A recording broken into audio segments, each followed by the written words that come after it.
Welcome to the Deep Dive, the place where we try to cut through the noise and get straight to the source material that really shapes how we see things. And today we're plunging into the really chaotic and totally uncompromising world of UG Krishnamurti.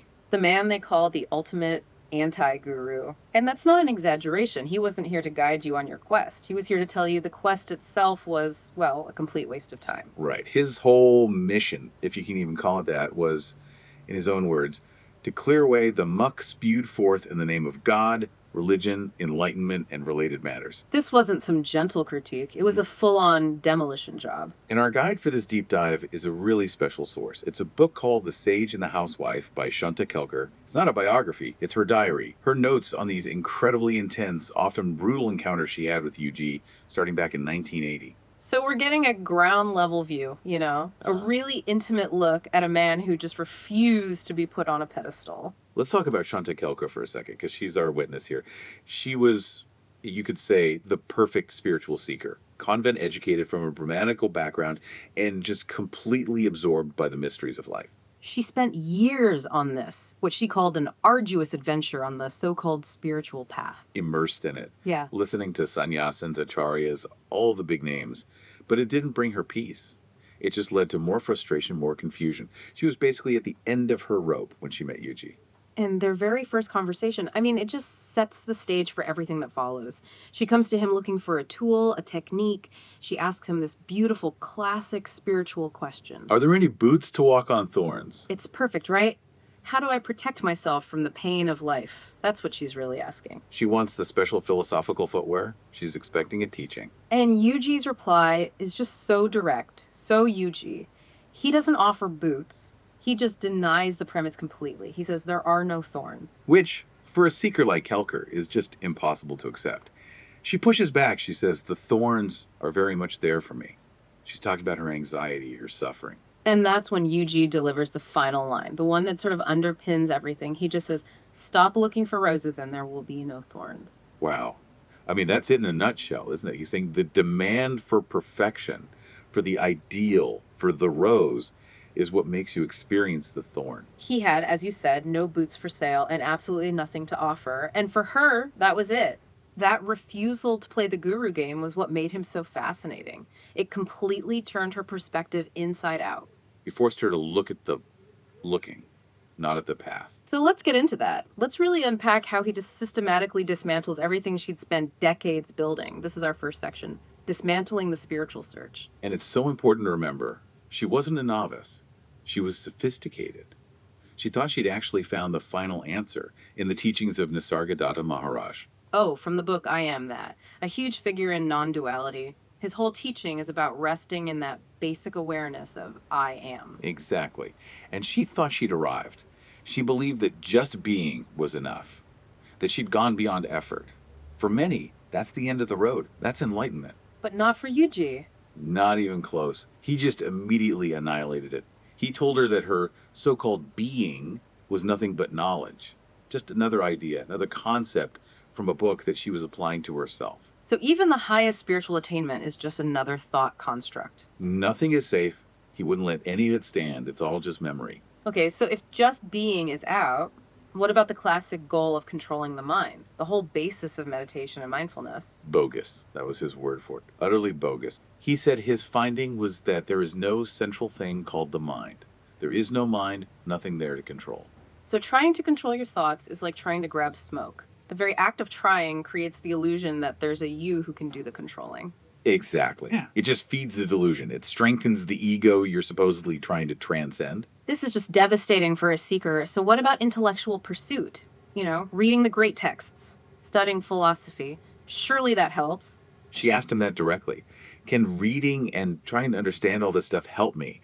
And his answer was just brutal. He said, no, these things cannot help you in any way because they are only forms of entertainment for you. Entertainment. He's calling the Upanishads entertainment. He is. He's saying it's a very sophisticated distraction. It's like going to a movie. It keeps the search going. It keeps the intellect busy. But it doesn't actually do anything because the reality he's talking about is outside of all that. It's non-conceptual. All right, let's bring this down to a really practical human level. She had this terrible fear of physical pain, specifically the dentist. a paralyzing fear. And she was looking for a spiritual solution. She brought up the most famous example of this kind of detachment. Ramana Maharshi. Right. The story that he had surgery with no anesthesia, just completely detached from the body's pain. That's the gold standard for a seeker, right? To transcend physical suffering. She wanted the UG version of that. What was his advice for her trip to the dentist? It was so mundane, so practical, it was almost shocking. He just said, for heaven's sake, don't try all those things. They just don't work. Please take the injection before having your tooth extracted. I love that. It's so anti-spiritual. He's just saying, don't be a hero, use the medicine. Precisely. He's grounding her in biological reality. He then just cuts the legs out from under the whole Ramana story. He says, Ramana, or anybody for that matter, undergoes the same physical suffering. No one escapes the natural laws. The body feels pain. That's it. Don't add a layer of spiritual struggle on top of it by trying to pretend you're a sage. Just take the shot. It's so refreshing, isn't it? But it's also so harsh because it removes any hope of a spiritual escape hatch. You are a body, period. And Yuji himself had gone on his own search, a really intense one. How did his own quest finally end? It's such a key point. He said he basically distilled his entire decades-long search down to one single burning question. Which was? Is there really something called enlightenment? He wasn't trying to attain it anymore. He just wanted to know if the thing itself was real. So he shifted from seeking the state to questioning the existence of the state. Exactly. And the breakthrough wasn't finding an answer. The breakthrough was that the question, the demand to know, just burned itself out. It just disappeared. So he didn't find enlightenment. The whole framework of seeking just collapsed. The fuel ran out. The engine stopped. What was left was just the biological machine operating without any goal, without any search for meaning. That's a critical distinction. The quest didn't succeed, it was annihilated. Okay, so if the search is over, if the philosophical engine is dead, what does daily life look like for a person like that? This is where Kelker's diary is just priceless. It's messy, it's real, and it shows how incredibly difficult it was to actually be around him. Which brings us to the Rassam incident. The infamous Rassam incident. Okay, so Yuji is sick with the flu, and Shante Kelker is, as she puts it, thrilled at the prospect of doing something for him. She sees her chance to be nurturing, to be helpful. A chance to express what Yuji called aggressive kindness. The kindness that's more about the giver's need to give than the receiver's need to receive. Right. So she knows he's difficult. He's incredibly particular. He gives her these specific rules for the soup, this rasam he wants. Super specific. Yeah. No rasam powder, no tamarind, only tomatoes. So she makes it. She's full of this, this pride of service. She rushes up to give it to him. And he just crushes her. Immediately. He doesn't even taste it. He just looks at it and says, now I am forced to filter your soup before I can even drink it. And then after he does, he declares it horrible. Horrible. Wow. But it didn't stop there, did it? He used her reaction as the real teaching moment. Oh, yeah. He saw that she was hurt, and instead of backing off, he leaned in. He told her, with what sounds like glee, that the housemaid, Narsama, was dancing with joy, that he hated her soup. That's just astoundingly cruel on the surface. It is. And she calls him on it. She asks if he enjoys making one person happy by making another miserable. And he's just unrepentant. He says, it is always that way with everyone. He's pointing out that there are no perfect win-win situations in life. Someone's happiness is often tied to someone else's failure. And then comes the final blow, the ultimatum. The ultimate Yuji ultimatum.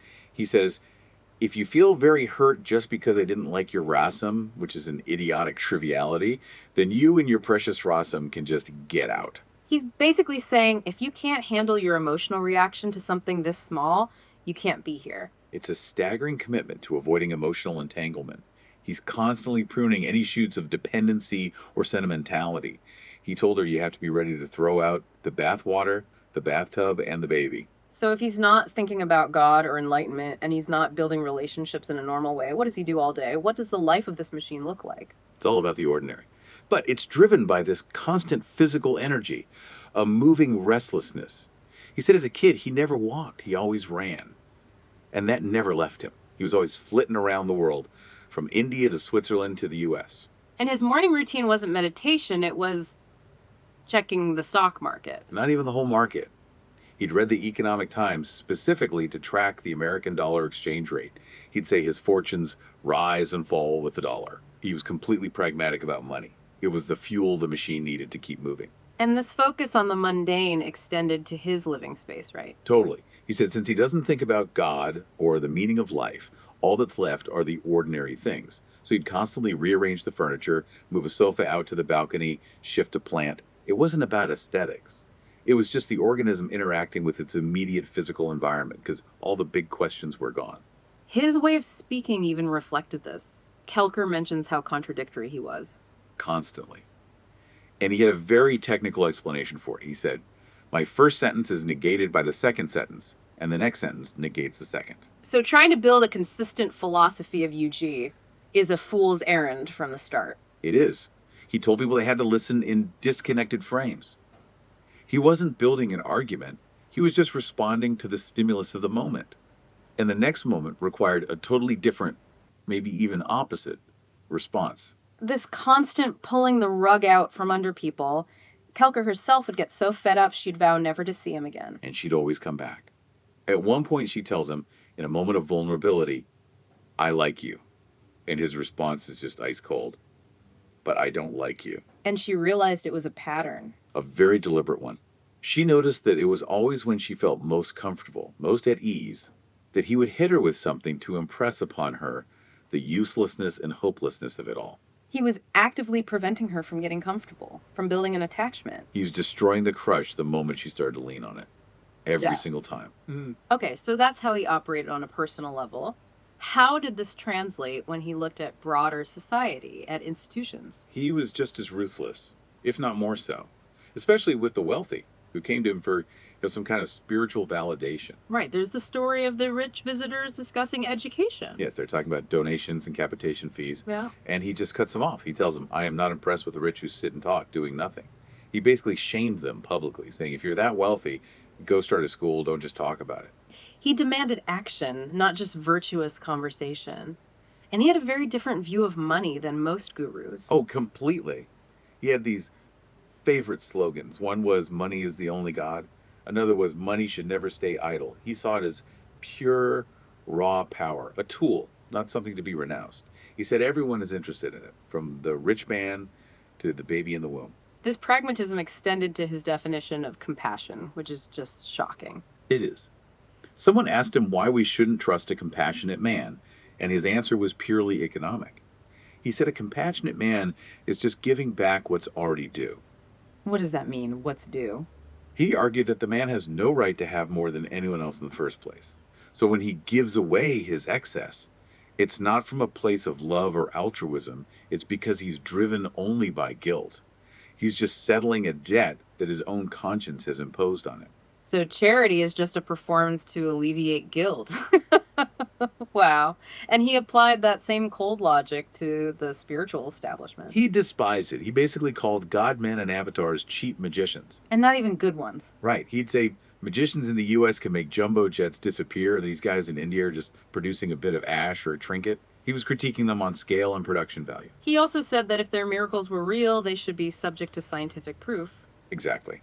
He said their fraud would be exposed instantly by modern cameras. And he argued that if they actually knew some undiscovered laws of nature, it was their duty to share that with science, not use it for cheap entertainment. He summed it all up by saying every miracle is an accident. Just a fluke, an anomaly that science hasn't explained yet, not divine intervention. This critique went right to the heart of Indian culture. His comments on the Bhagavatam are probably the most explosive thing in the book. They are. The Bhagavatam is a sacred, revered text, and he called it nothing but pornography, written by sex-starved people. I can't even imagine the reaction to that. What was his justification? He saw the stories of gods like Krishna as just projections of repressed human desires, dressed up in religious language. He went even further. He said if you took Rama and Krishna out of the culture, all of India's music, dance, art, even its pornography, would just disappear. So he's saying the entire culture is built on a foundation of what he considers to be mythological wish fulfillment. A projection of a diseased, desiring mind. And his view of humanity in general wasn't much better. Not at all. He said, man is the most vicious species on earth because we're the only ones who wantonly kill our own kind. Without our weapons, our technology, we're actually incredibly weak and vulnerable. And this cynicism applied to everything. Government, corruption. He just saw it as business as usual. He wasn't morally outraged by it. He kind of suggested that the only people who condemn corruption are the ones who don't have the chance to participate in it. But he saved his harshest judgment for the spiritual seeker. Without a doubt, he said, the spiritual man is the worst egocentric man. Why? Because the spiritual man thinks his journey, his teaching, is going to save mankind. He believes his insights are so special they have to be preserved. For UG, that sense of a unique world-saving mission was the absolute peak of ego, a kind of moral narcissism. This is just a total deconstruction of everything. Society, religion, the self. Which brings us to the next section. What is left? What is the state he claims to be in? The mechanical body and the end of thought. This is where it gets really abstract, but it's the core of it all. He was adamant that his state was not spiritual. He said there is no spirit or psyche at all. So if there's no spirit, there can be no spiritual enlightenment. There's nothing there to be enlightened.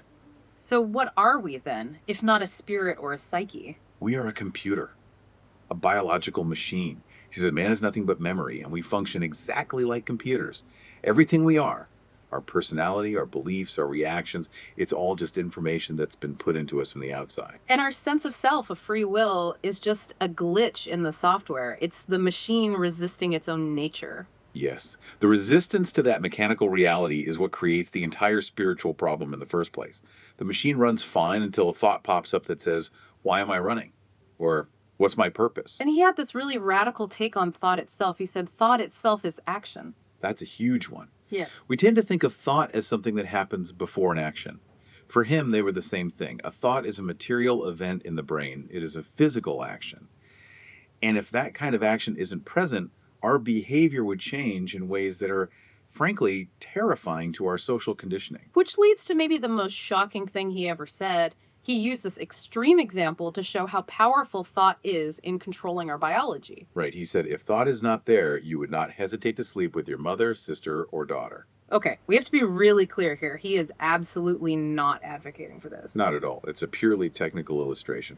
He's using the strongest possible cultural taboo to make a philosophical point. The biological urge for sex is just that, a biological urge. The taboo, the horror, the identity of mother or sister, all of that is thought. It's culture. It's memory. So without that layer of thought, the act would just be a neutral biological function. He's showing that what we call morality is entirely a construct of memory. 100%. Yeah. And he applies this to everything, even basic perception. Looking at a rose, for instance. He says you don't really see the rose. You don't. The color, the shape, the name, rose, that's all knowledge from your memory that you are projecting onto this raw sensory data. The object itself doesn't have those qualities without your mind giving them names and context. So beauty isn't in the eye of the beholder, It's just framing done by thought. If you stop the framing, the concept of beauty just vanishes. You're left with just a raw physiological response. If the self is just thought and memory, then for this state to occur, the self has to die. He talked about an actual physical dying. And he said the only thing that stops this from happening is fear. The fear of your own annihilation. He gave this really stark warning. He said, you and the fear will go together. If the fear goes, you will drop dead. The fear of the self ending is the self's ultimate survival mechanism. It is. It's the firewall that prevents the system from rebooting into its natural mechanical state. And what was it like for him living in this state? It sounds so precarious. Kelker saw him doing this strange thing, right? Yeah, she saw him constantly banging on a wall cupboard, just tapping it.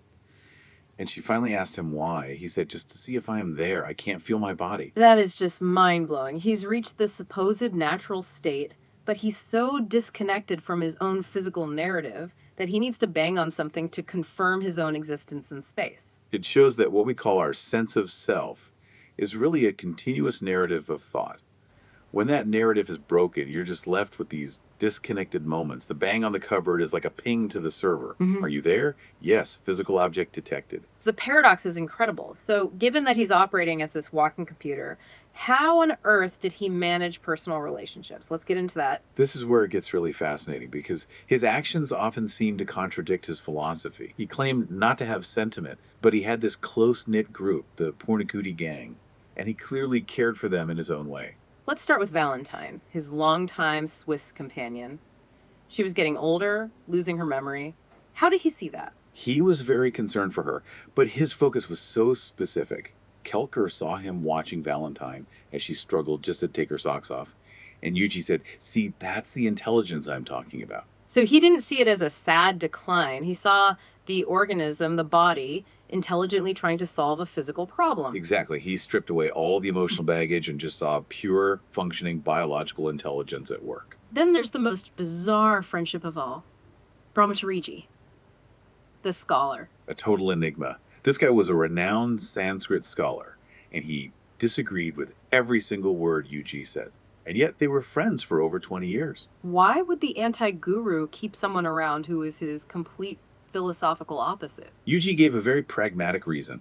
He'd joke with him, tease him that the mark in his forehead was blocking his third eye, but ultimately he said the relationship continued because Brahmachariji had helped him get settled in Bangalore. So it was like a debt, Right. a practical arrangement. A mechanical debt of gratitude. He needed the structure Brahmachariji provided, even if he rejected all of his ideas. And what about Nagaraj, his scribe? Nagaraj was a former follower of the other Krishnamurti, J. Krishnamurti. He was the one who recorded and transcribed everything. Mm-hmm. When Nagaraj died suddenly, Yuji's response was so strange. He just said, "What makes you think he is not there? He is very much here now." Which, for Yuji, didn't mean his ghost was hanging around. No, it meant his work, his recordings, his memory was still there. The information packet that was Nagaraj was still active. That's the only immortality Yuji believed in. But the most powerful example of his unexpected care came when Kelker's own husband died. This is a huge moment in the book. Yuji almost never socialized or made house calls. But when her husband died, he hired a taxi and went straight to her house, his very first visit. And he wasn't there to offer spiritual comfort. Not at all. His first question was, how is her financial position? Secure. His entire focus was on practical matters, making sure she and her children would be okay. He was there to restore their confidence, to tell her she had to live on her own terms. It was fierce practical support. And for her, that action meant more than any words he could have said. It did. She wrote that her mother's heart overflowed with gratitude, and she had this realization. I did need Yuji after all. The human connection was real, even if he denied the philosophy behind it. And he rewarded her in the end in a very Yuji way. He did. He asked her, the messy housewife as she called herself, to write a review of his book, Mind is a Myth. His logic was perfect. Since she hadn't read any other reviews, hers was guaranteed to be original. He valued her untainted perspective. Okay, this has been an incredible journey. Let's try to wrap this up. What is the final takeaway from Yuji's non-teaching? I think the summary is that the self is an illusion. The body is a machine. Transformation is impossible because there's nothing to transform. And the act of seeking is the very thing that creates the problem you're trying to solve. And even though he had studied so much, he always called himself illiterate. Because for him, all that knowledge was the trap. He said he couldn't claim any of his words were original. He told Nagaraj that what people heard was just a reflection of your insight, their own knowledge projected onto him. And that's why it is not working. So what's left after you die? What is immortality, according to Yuji? It's a video cassette. It's a recording. He pointed to his recorded talks and said, "That is the only immortality. There is no other.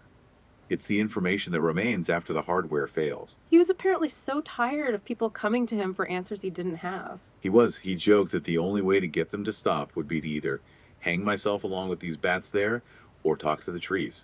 So if someone asks, where do Yuji's teachings lead? The answer, which Kelker herself gave, is just one word. Nowhere. And Yuji heard her say it and agreed. Nowhere is the right answer because the goal isn't out there somewhere. The destination is literally nowhere. His motto was, I sing my song and go. It all comes back to the beginning. Kelker asked for boots to walk on thorns. Yuji said if you stop demanding roses, the thorns just disappear. The search is the conflict. The anti-guru's only demand is that you stop demanding. That's the only path. The path to nowhere. So if the only path is nowhere, and we're just machines running on memory, we want to leave you with a final thought from the man who refused to sell boots. What immediate practical desire, what singular demand for a perfect answer or an ideal state of being do you need to just let burn itself out today, that one rose you're still looking for? Maybe, just maybe, if you can let that go, the search stops, and you're just left with the simple, unadorned reality of nowhere.